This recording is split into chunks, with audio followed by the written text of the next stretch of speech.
సంతాప ప్రతిపాదన. హైదరాబాద్ జిల్లా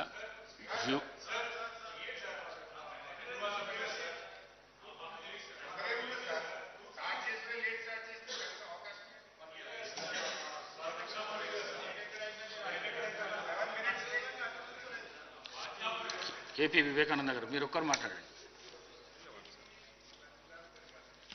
అధ్యక్ష, మా దగ్గర మిత్రుడు కాబట్టి తప్పకుండా మా యొక్క ఫీలింగ్స్ తెలియాలి కాబట్టి మిమ్మల్ని అవకాశం కోరం ఇచ్చినందుకు ధన్యవాదాలు అధ్యక్ష.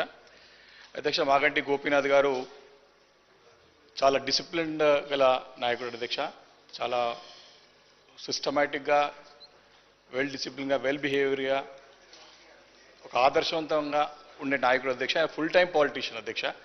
వారు చిన్న వయసు నుంచి కూడా వారికి అవకాశం లభించిన, అంటే వారికి రాజకీయంగా యాక్టివ్గా ఉన్నా, వారికి పోటీ చేసే అవకాశం లభించకున్నా మరి గత 2-3 దశాబ్దాల వరకు వెయిట్ చేసి 2014లో వారికి అవకాశం వచ్చింది అధ్యక్ష. అంటే దాన్ని బట్టే మనం అర్థం చేసుకోవచ్చు వారికి ఎంత నిబద్ధత ఉందో ప్రజాసేవ చేయాలనే ఉద్దేశం పైన. అంటే వారు కమిటెడ్గా ఫుల్ టైం పాలిటీషియన్గా మనం చూస్తూ ఉన్నాం. చాలామంది ఫుల్ టైం పాలిటీషియన్స్ అరుదైనటువంటి తరుణంలో మరి 1983కి వెళ్ళి స్టార్ట్ అయ్యి 2014 వరకు కూడా వారికి అవకాశం వచ్చే వరకు కూడా వారు ఓపికతో ఉన్నారంటే వారికి రాజకీయాల పట్ల, రాజకీయాల ద్వారా ప్రజలకు సేవ చేయాలనేటువంటి ఒక ఉద్దేశాన్ని స్పష్టంగా మనం అర్థం చేసుకోవద్దు అధ్యక్ష.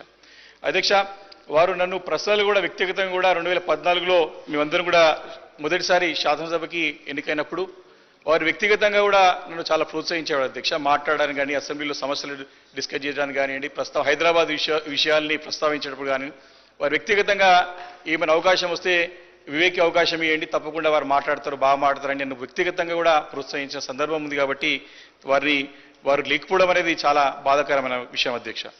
అధ్యక్ష, వారు వయసులో పెద్దవారైనా, నాకంటే చాలా పెద్దవారు, 14 సంవత్సరాలు పెద్ద అయినా కానీ వారు ఒక మిత్రుడిగా, ఒక సోదరుడు దగ్గరగా, ఒక ఫ్రెండ్ లాగా క్రియేట్ చేసుకుంటూ వారు తర్వాత వారి వయసు కూడా తెలియదు అధ్యక్ష. తర్వాత ఆయన అన్న ప్రస్తావించడం జరిగిందని వారి యొక్క మిత్రత్వానికి, ఫ్రెండ్షిప్కి చాలా వాల్యూ ఇచ్చేటువంటి వ్యక్తి మాగంటి గోపీనాథ్ గారు అధ్యక్ష. అధ్యక్ష, మరి గత 10 సంవత్సరాలు కూడా మరి ఇక్కడ హైదరాబాద్ నగరంలో పురపాలక శాఖ మంత్రి ఉన్నటువంటి కేటీఆర్ గారి నాయకత్వంలో మేమందరం ఒక టీం హైదరాబాద్గా పనిచేసినాం అధ్యక్ష. నగర ట్రాఫిక్ సమస్య పరిష్కరించడంలో కానివ్వండి, వరద జలాలు వచ్చినప్పుడు ఏ రకంగా దీన్ని పరిష్కరించాలన్నప్పుడు మేము వ్యక్తిగతంగా మాట్లాడుకున్నప్పుడు కూడా అప్పుడు స్ట్రాటజిక్ నాలా డెవలప్మెంట్ ప్రోగ్రాం కానీ, స్ట్రాటజిక్ రోడ్ డెవలప్మెంట్ ప్రోగ్రాం కానీ, ఇలా అనేక సమస్యలు పరిష్కరించడంలో మేమందరం ఒక జట్టుగా హైదరాబాద్లో ఉన్నటువంటి శాసనసభ్యులందరం కూడా ఒక టీమ్గా పనిచేసి మరి పనిచేస్తున్న మూలానే మేమందరం కూడా 3 సార్లు గెలవగలం అధ్యక్ష. ప్రజల మనసులో స్థానం సంపాదించుకోగలిగినాం. కాబట్టి గోపీనాథ్ గారు ఆ రకంగా మమ్మల్ని ప్రత్యక్షంగా ప్రోత్సహించి ముందు నడిపించినటువంటి నాయకుడు అధ్యక్ష. అదేవిధంగా హైదరాబాద్ నగర అభివృద్ధిలో తప్పకుండా తనదైన పాత్ర పోషించడంలో ఎలాంటి సందేహం లేదు అధ్యక్ష. వ్యక్తిగతంగా కూడా వారు సొంత ఖర్చులతో, చాలా ఆశ్చర్యంగా లేదు అధ్యక్ష, వారు మెంబర్షిప్ ప్రోగ్రామ్ అయినప్పుడు కానివ్వండి, బూత్ కమిటీస్ ఇచ్చినప్పుడు కానివ్వండి, with in matter of days, అంటే కపుల్ ఆఫ్ 2-3 రోజుల్లో కమిటీస్ పూర్తి చేసేవాడు అధ్యక్ష. మేము వారితో నేర్చుకున్నాం ఏ రకంగా చేస్తావు గోపనాథ్. వెల్ డిసిప్లిన్, సిస్టమేటిక్ అంతా కూడా వారు ఇప్పుడు కూడా పోయిన అధ్యక్ష.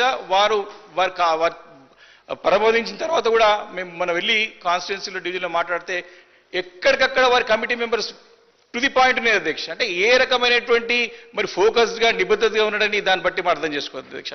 కాబట్టి సొంతంగా కూడా తన నమ్ముకున్న వాళ్ళకి, తన కార్యకర్తలకి, తన అభిమానులకి సొంత ఖర్చుతో కూడా వారిని ఆదుకొని వారికి ముందు నడిపించుంటే నాయకుడు అధ్యక్ష.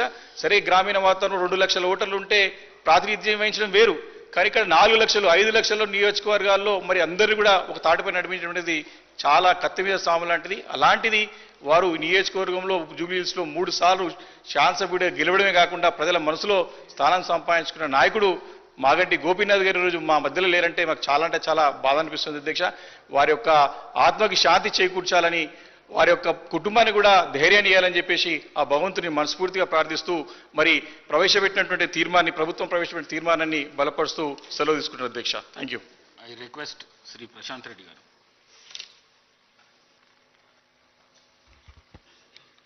అధ్యక్ష, ముఖ్యమంత్రి గారు ప్రవేశపెట్టినటువంటి సంతాప తీర్మానాన్ని బలపరుస్తూ మాగంటి గోపి గారు మన మధ్యలో లేకపోవడం చాలా బాధాకరం. వారు నేను